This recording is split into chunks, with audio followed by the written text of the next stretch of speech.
Hey everybody, it's time for another literary video from Jackie's Literary Corner. So, I recently, I think it was yesterday, like yesterday morning before I left for work, or it might have been Wednesday, I watched Steve Donahue do the video where he listed his bookish pet peeves.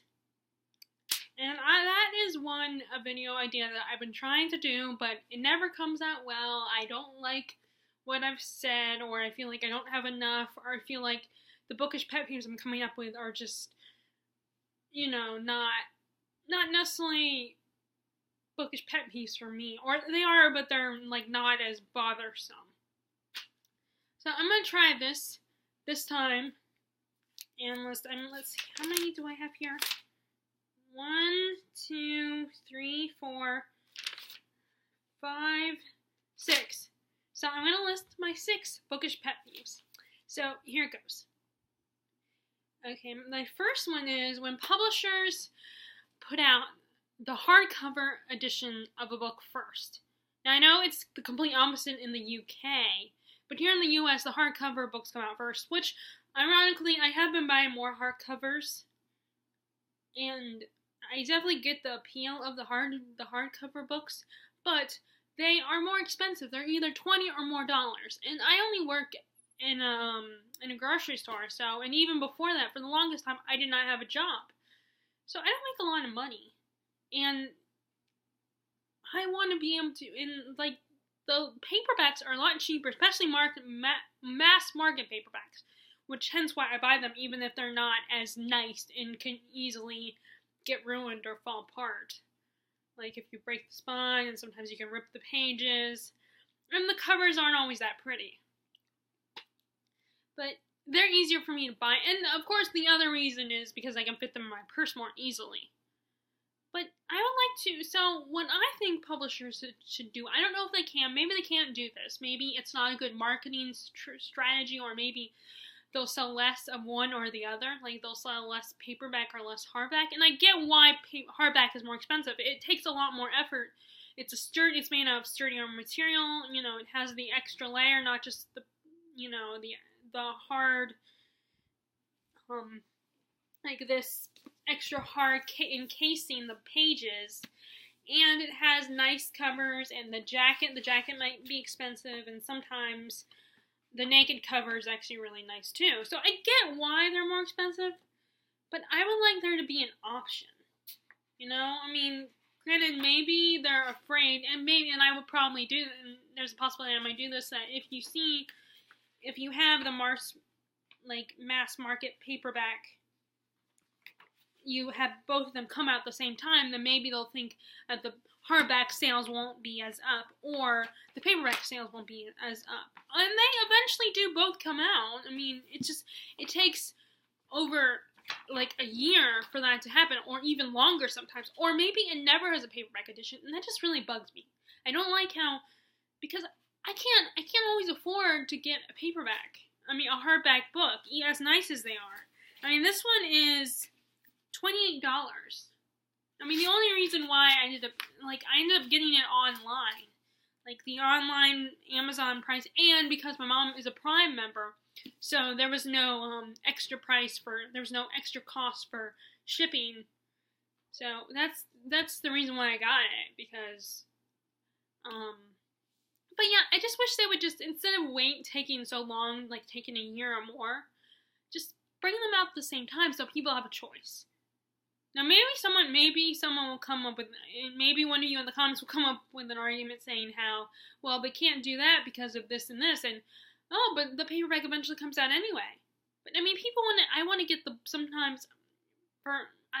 book right away, as soon as it comes out. So it's like, of course, it is a little bit expensive when it first comes out anyway. But, so I just feel like it would be nice to have an option. But maybe, like I said, maybe in the comments you guys will make an argument on why they do that, and why it's a weak bookish pet peeve, and why they have the mass market a certain edition of the book come out first. Paperback or hardback come out first, whichever part of the hemisphere you're living on. But it just would be nice if they came out at the same time, right away, right when the book is published, so you have an option. But, I mean, and again, like I said, maybe publishers will never do that because they're worried that sales will go down for either the paperback or the hardback. More likely the hardback, because the hardbacks are a little bit more expensive. Again, this one is like $28 at the bookstore. Of course, it's also a business in the end. But it's just, especially since I'm getting more into hardbacks. You know, it just bothers me that we have to wait so long for the paperback if I would rather spend my money on a paperback because it's cheaper. Okay, so next. So I have said this multiple times before.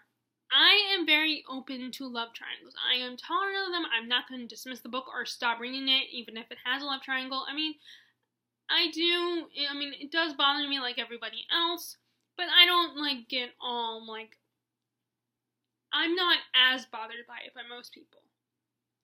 Now, what does bother me with a love triangle is when, and this just happened in the book I just read, and the sequel, I'm not going to read the sequel partly for this reason, but they came out with, there's a sequel for the book I just read. They introduced the couple in this book, and you can already tell they're going to have an on and off again relationship, the will they, won't they scenario. But then, when I looked at reviews on Goodreads for the sequel, lo and behold, the guy gets another girlfriend, and they introduced the dreaded love triangle. And again, I'm more tolerant of triangles, but basically my point is, what bugs me about it is when they introduce the love triangle in the next book. They don't introduce it right in the first book, I feel like they should. They need to, prepare us for it now, instead of just all of a sudden, for the sake of drama and entertainment, in that, we gotta get problems for this couple, so let's throw in a love triangle, even though we never introduced that in the beginning. Because, yeah, there kind of was one in the first book in this particular case, but it was a very weak one, and the guy wasn't gonna marry her. He was clearly devoted to her. He was clearly in like with our protagonist. I wouldn't say they were. Well, I guess yeah, because he does say "I love you." So, or at least sends her a note. But, and it was also, the guy is a foreign prince. So, and how in Europe apparently you marry your cousins. So that's perfectly normal. I know back in the day, back in medieval and Renaissance period, that was actually normal. But I don't think, do they still do that in Europe? Are there still countries where people are like, ooh, we need to keep it in the family, so it's okay, as long as they're not the sibling, you can marry, if it's just a cousin, it's okay, you can just marry even though I'm still your blood, I'm only your cousin, or your distant cousin. Granted, that's how it was funnily enough, Downton Abbey is one of my favorite shows, and that's what, our main character, Mary, has to marry a cousin, her distant cousin, and they fall in love. So, I don't know, maybe the other woman that the prince was that wanted to marry the prince was his really distant cousin, and that's, I guess, a little more tolerant, a little bit better than, a sibling, but it still was kind of weird to me, and at the end of the day, you knew he wasn't interested in her. It was only a marriage of convenience, but I did get nervous in the book. But then, in the second book, from what the sequel implied to this book, there's more of an attraction between him and the other woman, and there's more, I think they used the word lover. Or either that or the reviewer uses the word, refers to her as a lover. But it's why? I just don't like it when they introduce a love triangle, or a stronger love triangle, a more prominent one, in a second book. You should already establish that in the first book. If you're gonna have that kind of story, then put it in the first book at least. Don't be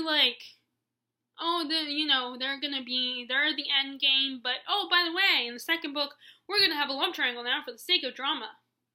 So So I guess I kind of am bothered by love triangles as much as the next person, but I also won't. Again, I accept that they exist in books, and I don't, and I'm not gonna like be bothered by it. But I just, again, my point is of this little rant here is I don't like it when they're introduced in the second book. Like, you think in the first book they're all the same, you don't have to worry about that drama, but then in the second book, all of a sudden, there's a love triangle. So I guess I'm a little more bothered by them than I let on. Okay, so the next one is super long or super short chapters. I need it in the middle ground. I mean, yes, I am one of those readers that after a while, I will check and see how many pages are in the chapter, but that's all. That habit is because I don't like having to, when I'm knowing that I'm going to have to get up and leave to go somewhere or something, I don't want to stop in the middle of the chapter. I mean, sometimes if I'm like falling asleep to the point of where I'm reading the same sentence hundreds of times and I can't keep my eyes open, then yeah, I'll put the book down and place the bookmark in there. But normally I try to avoid stopping in the middle of the chapter. Except when, of course, I kind of made that exception with this book. But, I mean, come on, this is Stephen King. I mean, look how long this is. It's over 1,000 pages, so you can hardly blame me. Since that book really doesn't have chapters anyway. It has kind of like sections. Or at least it does, but the chapters don't have chapter 1, chapter 2, chapter 3. Well, actually, no, never mind. They do have chapters in that book. Actually, yes. Stephen King does have chapters in this book. But then within the chapters are little sections on each character. But anyway,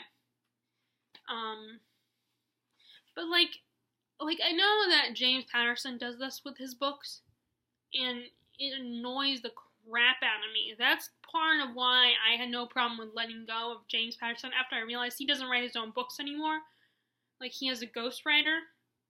I mean, I know people do that, but and sometimes, like, there's a movie starring Luke Wilson and Kate Hudson where he has to write a book so he can pay these thugs from the money he earns from the book, and he hires a ghostwriter, but that's because he had to get the book written, but so these guys, because I think he had like a 3-week time limit or something, but anyway, that's besides the point.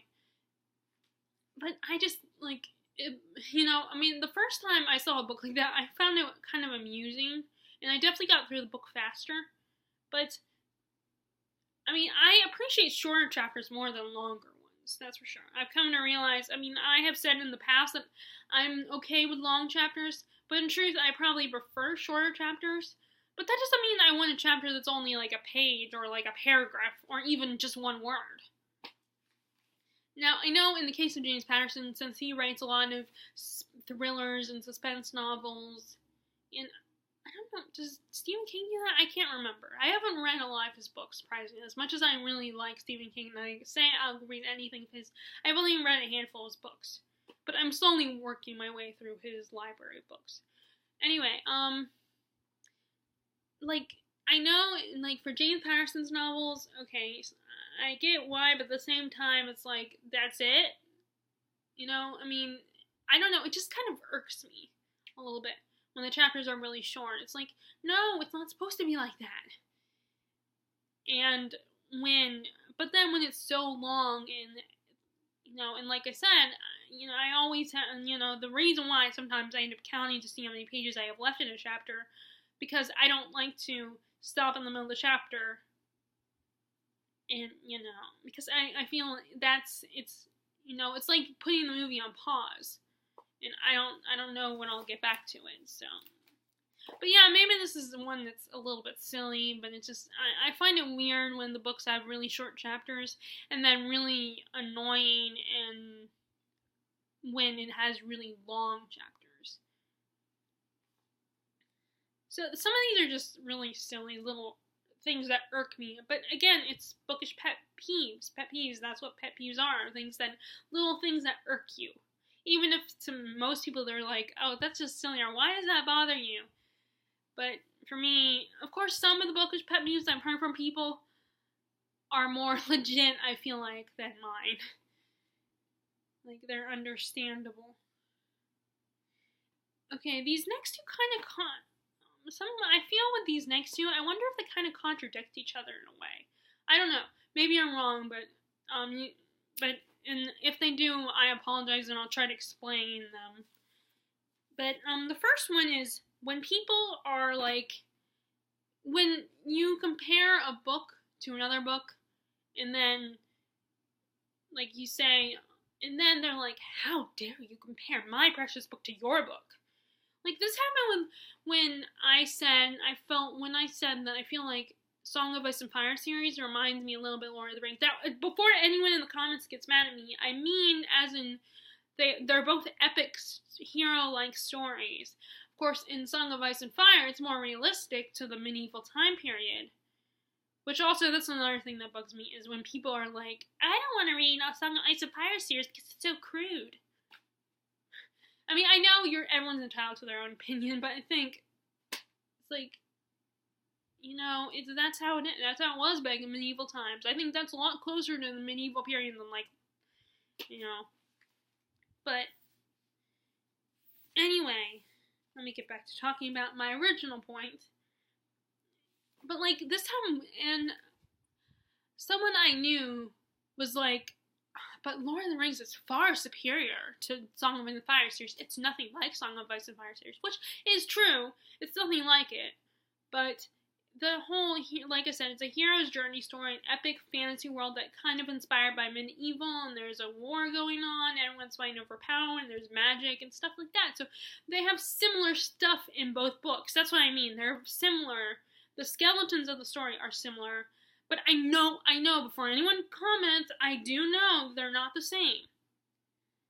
But it's like, people get so offended if you compare, like, something like Song of Ice and Fire series to Lord of the Rings, which is, like, a classic, and, you know, it's so much more superior, and it doesn't rely on, sensationalism, and blah, blah, blah. It's like, they're both good books. The only difference between it is, well, yes, the stories are mostly different. And that, yes, he drops the F-bomb quite a bit in the book, and there's lots of sex, and women are treated horribly, but that's how it was back in the medieval times. I mean, then that's what what inspired George R. R. Martin's story, is like the medieval period. And which brings me to another issue I have is, you know, I feel so conflicted about how part of me is saying, well, it's authentic to history, they're trying to be authentic to the time period, but then at the same time people say certain books have problematic elements when they include stuff that you could argue was authentic to the time period. Which goes with with the whole Outlander situation. But anyway, that's but yeah, it's just, and personally, I think Song of Ice and Fire series is a lot easier to read, but that's just me. I think it's easier to read, and, you know, I'm saying that one thing that I think it was Steve Donahue who said that, but I think I've seen other people say this, how they don't like it when Sam from Sam's Nonsense, I think she mentioned this too, how she doesn't like when people apologize for their different opinions. And I feel like I do that quite a bit. I admit I do that. Because I'm a sensitive person, so I'm worried that, you know, I won't be able to handle people, you know. Not that I don't understand that people have different opinions, I'm just, you know, part of me will get emotional. And I'm also worried that other people will get emotional mad at me for having this kind of opinion, or saying the things I say on here. Especially since I'm still such a new channel, in such a small, you know, I'm not one of those people who has over 1,000 subscribers yet. I mean, I love, you know, that I have what I do have. I really appreciate it. Let me just get back on topic. I always do that. And I actually found another booktuber the other day that does the same thing as me, which made me very happy, because it's kind of nice that I ran into someone who also rambles quite a bit in her videos. But, although I've only seen one, So I don't know what her other, so maybe she doesn't ramble as much as in her other videos. Okay, the next one, and like I said, this one, you could argue kind of contradicts the other one. But when publishers say, this book is the next Harry Potter or the next Hunger Games, I mean, I know, like, it's a marketing tool, but, like everybody else says, it ends up not being anything like those the books that they compare it to. And, I mean, it may explore similar themes or have a similar feel to the story, like Nevermore. Is like Harry Potter, has a similar whimsical feel to Harry Potter. Although, I don't think that book was marketed as like a Harry Potter, the next Harry Potter. I don't think. But, yeah, it's kind of annoying when people say, oh, this is the next Harry Potter, or this is the next Hunger Games. I mean, especially after, like, there was a period where after Hunger Games, we had so many dystopians becoming popular and coming out, and it's like, argh. And I haven't even read, like, actually, I recently got a third book, and one that I think wasn't, wait, no, I don't think it's a dystopian. Oh, wait, no, I did buy a dystopian today. I bought, I saw Margaret Atwood's A Handmaid's Tale, because I had been wanting to read that book, and, I finally saw it at the used bookstore, so I don't have a lot to say about that one, but yeah, I agree. I don't like the fact that, like, people say it's the next Hunger Games or whatever. I just remembered another one. I'll tell you that one in a minute. This next one, technically it would be the last one, is, and this goes back to what I was saying about James Patterson. Okay, when it basically becomes more about the quantity and the money for authors. I mean, I know at the end it's their job and everything, and they're making money, so yes, I get that. At the end of the day, it's still a job where they make money off of it, but, like, James Patterson, he's only writing his, I heard that now he doesn't write his books anymore. Now he has a ghostwriter writing his books, and he just puts them out, and I've heard that they're not even as good anymore. And yes, I'm using the word heard here, because I just stop after a while. I admit I've only read one series, from him, but I have heard a lot of negative things. It just bugs me that he's not, like, there are a lot of authors, like, granted, I don't know this author personally, but, like, Stephen King, and Neil Gaiman, they work hard, and yes, they put out a lot of books, but they do it themselves, as far as I know, anyway. And I admit, and like I said, it would be a disappointment if I found out that Stephen King doesn't even write his own books anymore, but I feel like he puts so much in his books, and he has a certain style to his writing that it doesn't feel like, it feels like it's his work. He's writing it. And it's such a hard profession. I mean, I'm having a hard time trying to write my own book, because I do want to write a book that I want to publish, because, like, now, I admit it's my own fault, and I'm holding myself accountable for not taking the time to write my own book. Like, I let myself get distracted. I choose to let myself get distracted. End of job, end of story. So I admit, but it is a hard thing to do. You have to come up with the plot. You have to know the ending. You have to determine. And yes, again, I realize this is, at the end of the day, these authors are making money off of their books. But it would be nice if you just put in the effort to write. Continue to put in the effort to write your own books. This is your own creation, not someone else's creation. And it's not fair of you to put it on someone else.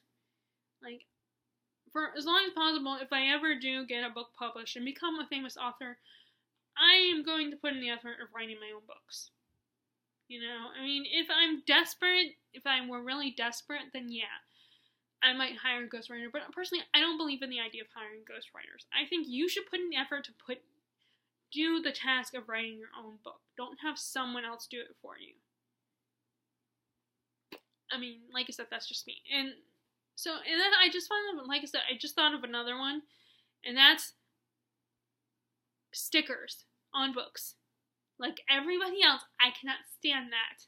I do not like it when there's a sticker on a book, especially when it's covering part of the book. like the words or a picture on the book, and when, or like the price tag, or and all, like, I mean, it's already hard enough as it is when you're trying to take the price tag off, because the little white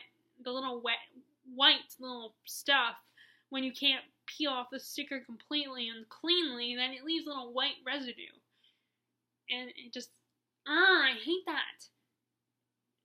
And it's the same thing with DVDs too. They do that on DVDs too when you try to get the sticker off of them. And I mean, it's the next hardest aspect of unwrapping a book or like a DVD or whatever. The other one that I hate is when I used to collect Barbies and I used to play with them, and I hated how all that extra wrapping, like the little wires around the ankles and the wrists and stuff, and it was always so hard. Like, I do not like I don't like it when it's hard to, you have extra stuff on the package that you have to take off, I